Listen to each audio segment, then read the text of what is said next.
नमस्कार दोस्तों, मुझे उम्मीद है आप सभी बहुत ही अच्छे होंगे। तो आज हमारे वैदिक ज्योतिष शास्त्र कोर्स का छठा वीडियो होने वाला है। आज का हमारा टॉपिक रहेगा पंचक क्या होते हैं, किन नक्षत्रों में पंचक लगता है, या आप कह सकते हैं किन नक्षत्रों में शुरुआत होती है और किन नक्षत्रों में पंचक का अंत होता है। ये वो 5 दिन के बारे में बताया जाएगा आपको। और क्या पंचक शुभ होते हैं या अशुभ होते हैं, इस बारे में भी आज हम बात करेंगे। पहला हमारा टॉपिक ये रहेगा, दूसरा टॉपिक भी हम इस वीडियो में कवर करेंगे। देखिए, आज की इस वीडियो में मैं 2 टॉपिक ही कवर कर पाऊँगा, क्योंकि जो तीसरा टॉपिक होने वाला है वो काफ़ी लंबा-चौड़ा टॉपिक होने वाला है। उसमें क्या होगा, वीडियो भी लंबी होगी, उसमें समझाना थोड़ा ज़्यादा पड़ेगा। तो आज की इस वीडियो में मैं 2 टॉपिक कवर करने वाला हूँ। तो सबसे पहले हम पंचक की बात करते हैं। पंचक होते क्या है? देखिए, 27 नक्षत्र होते हैं। 27 में से 5 ऐसे नक्षत्र होते हैं जो एक के बाद एक के बाद चलते हैं, यानी 5 दिन तक वो नक्षत्र चलते हैं, जिन्हें हम पंचक कहते हैं। क्योंकि यहाँ 5 नक्षत्रों की बात हो रही है, 5 दिन तक कंटिन्यू वो चल रहे हैं, इसलिए यहाँ पे उसको पंचक का नाम दिया गया है। अब बात करते हैं पंचक असल में काम क्या करते हैं। देखिए, सबसे पहले जैसे आपको दिख भी रहा होगा, ये शुभ है या अशुभ है, तो मैं बता दूं, ये अशुभ ही माने जाते हैं। ऐसा इसलिए कहा जाता है क्योंकि जब भी किसी व्यक्ति की मृत्यु पंचकों के दिन में होती है तो उसे अशुभ माना जाता है। शास्त्रों में ऐसा कहा भी गया है कि अगर किसी व्यक्ति की मृत्यु पंचकों के दिन में हो, तो आपने कई बार लोगों के मुंह से सुना भी होगी बात, पंचकों में अगर किसी व्यक्ति की मृत्यु हो जाए तो वो व्यक्ति कहीं ना कहीं अपने रिलेटिव्स में से किसी एक को अपने साथ लेकर के ऊपर जो है जा सकता है। उसकी भी मृत्यु होने के, उनमें किसी उनके घर के किसी व्यक्ति की मृत्यु होने का खतरा होता है। अब बात करते हैं कि क्या इसका निवारण होता है। हाँ जी, बिल्कुल होता है। अगर किसी व्यक्ति की पंचकों के दिन में मृत्यु होती है तो जितनी जल्दी हो जाए उसका निवारण हो जाएगा तो बढ़िया रहता है। अदरवाइज कहीं ना कहीं परिवार के लोगों पे इस तरीके के संकट जो है मंडराते रहते हैं कि हाँ, कुछ भी गड़बड़ होने की संभावनाएं रहती हैं। क्या आप पंचकों के दिन में कोई चीज खरीद सकते हैं? नहीं खरीद सकते हैं, तो उसके लिए भी क्लियर ना है।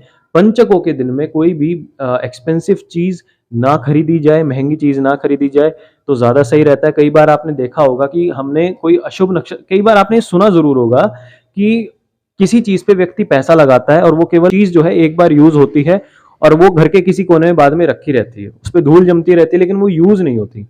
ऐसा कई बार इसलिए भी होता है कि हम कहीं ना कहीं अशुभ नक्षत्रों में या गलत टाइम पे उस चीज को खरीद लाते हैं, महंगी चीज खरीद लाते हैं, और एक बार उसका शौक पूरा हो जाता है, वो घर में पड़ी रहती है। तो ऐसा तब ज्यादा केसेस में होता है जब हम उसको गलत समय पे खरीद के लाते हैं। तो कोई भी चीज अगर आप एक्सपेंसिव चीज खरीद रहे हैं तो सोच समझ के जो है, विचार करके, दिन को अपने देख करके, शुभ और अशुभ नक्षत्रों को देखकर ही उस चीज को खरीदा जाए तो थोड़ा सा बेटर रहता है। अब बात करते हैं इनके नोट्स की। तो अब मैं आपको इनके नोट्स दे रहा हूं। अच्छी तरीके से आपको फेयर कॉपी में अपने नोट्स बनाने हैं। इसके बाद मैं आपको थोड़ा सा इसको और अच्छी तरीके से समझाऊंगा, तो उसके लिए मुझे थोड़ा सा यहाँ से हटाना पड़ेगा ये सारी चीजें जो लिखी हुई हैं। लेकिन आप पहले नोट्स बना लीजिए अपनी फेयर कॉपी में। यदि आपको कोई भी बात समझ में नहीं आती है तो आप मुझे व्हाट्सएप पे बाद में मैसेज करके इस टॉपिक से जुड़ी अगर आपको कोई भी दिक्कत आ रही है तो आप मुझसे बाद में आराम से पूछ सकते हैं, ठीक है। अब आप इसके नोट्स लिख लीजिए वीडियो को पॉज करके, और उसके बाद मैं आपको इसको और अच्छी तरीके से एक बार समझा दूंगा।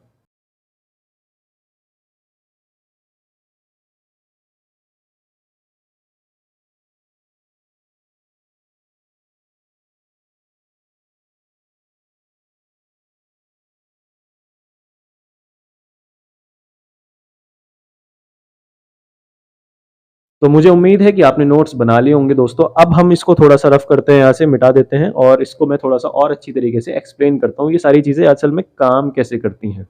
तो चलिए दोस्तों, अब मैं इसको थोड़ा सा आपको और अच्छी तरीके से एक्सप्लेन करता हूँ। देखिए, हमारी पृथ्वी है और यहाँ से मैंने जो है नक्षत्रों की लिखना बनाना शुरू किया है। देखिए, यहाँ लिखना थोड़ा इम्पॉसिबल है क्योंकि यहाँ पे हमारे पास स्पेस इतना नहीं है, तो मैंने 1 नंबर अश्विनी के लिए डाल दिया, अश्विनी नक्षत्र के लिए। और ये बाकी हमारे सभी नक्षत्र हैं जो हमारे पृथ्वी के इर्द गिर्द एक पट्टी में, एक रेखा में घूम रहे हैं।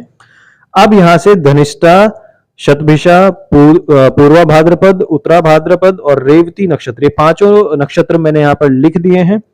अब यहाँ पर आपको दिख रहा है चंद्रमा। देखिए, जब चंद्रमा धनिष्ठा नक्षत्र के सामने आता है, 24 घंटे के लिए आता है, तब से पंचक शुरू हो जाते हैं, ठीक है। 27 नक्षत्रों के जो आखिरी के 5 नक्षत्र होते हैं, धनिष्ठा से लेके रेवती तक, जब तक चंद्रमा 24-24 घंटों के लिए यानी 5 दिनों के लिए इन नक्षत्रों के सामने से होकर गुजरता है, तब तब पंचक चलते हैं, ठीक है जी। और धनिष्ठा हो, शतभिषा हो, पूर्वा भाद्रपद हो, उत्तरा भाद्रपद हो या रेवती हो, इन दिनों में अगर किसी भी व्यक्ति की मृत्यु होती है या आप कोई भी एक्सपेंसिव चीज खरीदते हैं तो कहीं ना कहीं वो आपको आगे जाके लॉस कहीं ना कहीं होने की संभावनाएं रहती हैं। ठीक है, मुझे उम्मीद है कि आपको ये चीज थोड़ी सी समझ में आई होगी, क्योंकि देखिए नोट्स क्या होता है ना, नोट्स में आप नोट्स बना जरूर लेते हैं, उसको समझाने के लिए थोड़ा सा आप हो सके तो आप इसको भी जो है वीडियो को पॉज करके इस तरीके से आप कुछ बना सकते हैं, ताकि आपको और अच्छी तरीके से समझ में आ जाए। तो अब चलते हैं हमारे दूसरे टॉपिक की तरफ। तो चलिए दोस्तों, अब बात करते हैं हमारे दूसरे टॉपिक की कि गंडमूल नक्षत्र क्या होते हैं और कौन कौन से गंडमूल नक्षत्र होते हैं। देखिए क्या है और कितने होते हैं, इनकी अब थोड़ा सा बात कर लेते हैं। सबसे पहले तो गंडमूल नक्षत्र क्या काम करते हैं इसको समझना जरूरी है। ये कौन कौन से नक्षत्र होते हैं इनको समझना जरूरी है। मैं आपको इनके नोट्स दे रहा हूं, वीडियो को पॉज करके आपको इनके अच्छी तरीके से नोट्स बनाने हैं। बहुत सरल भाषा में मैंने इसके बारे में आपको समझाया है, तो आप पहले नोट्स बना लीजिए, फिर मैं आपको थोड़ा सा अच्छी तरीके से एक्सप्लेन करूंगा।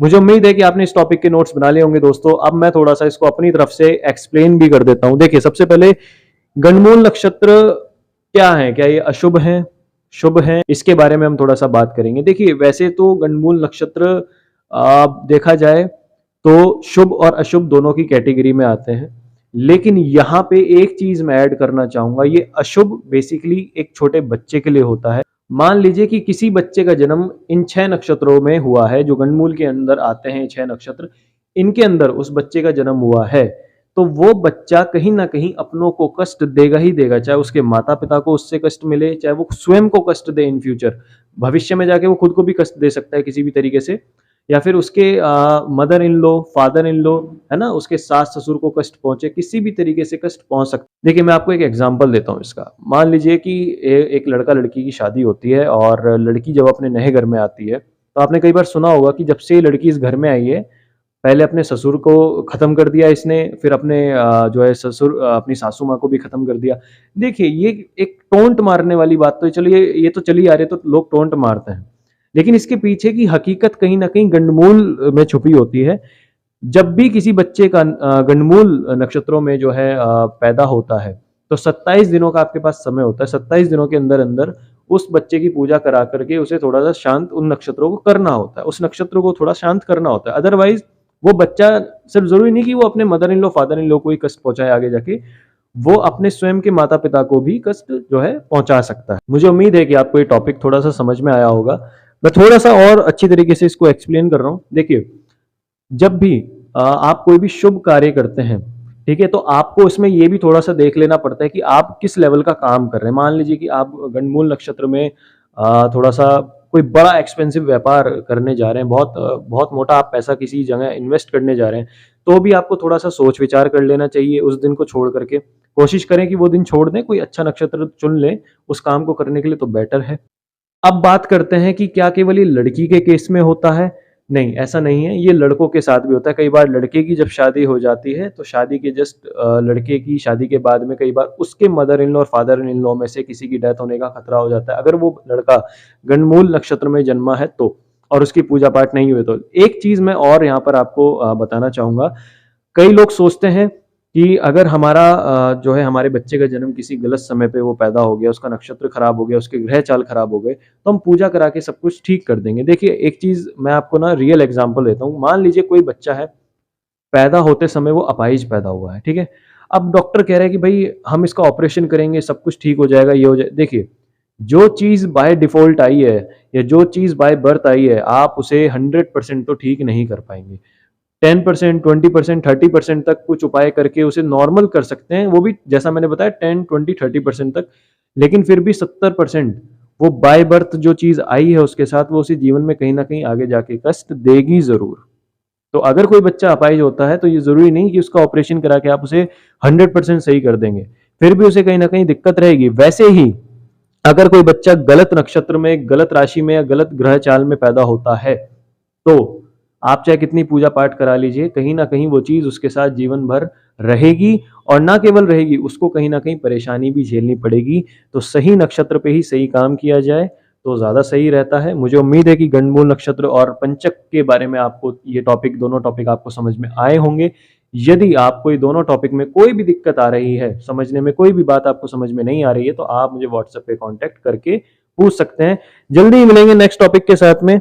नक्षत्रों से जुड़ा ही टॉपिक है, और क्योंकि वो टॉपिक थोड़ा सा लंबा होगा तो मैंने इसलिए इस वीडियो में उसे कवर नहीं किया है। नेक्स्ट वीडियो में हम उसी की बात करेंगे, क्योंकि वीडियो भी काफ़ी लंबी चौड़ी होने वाली है। मिलते हैं जल्दी ही नेक्स्ट वीडियो में।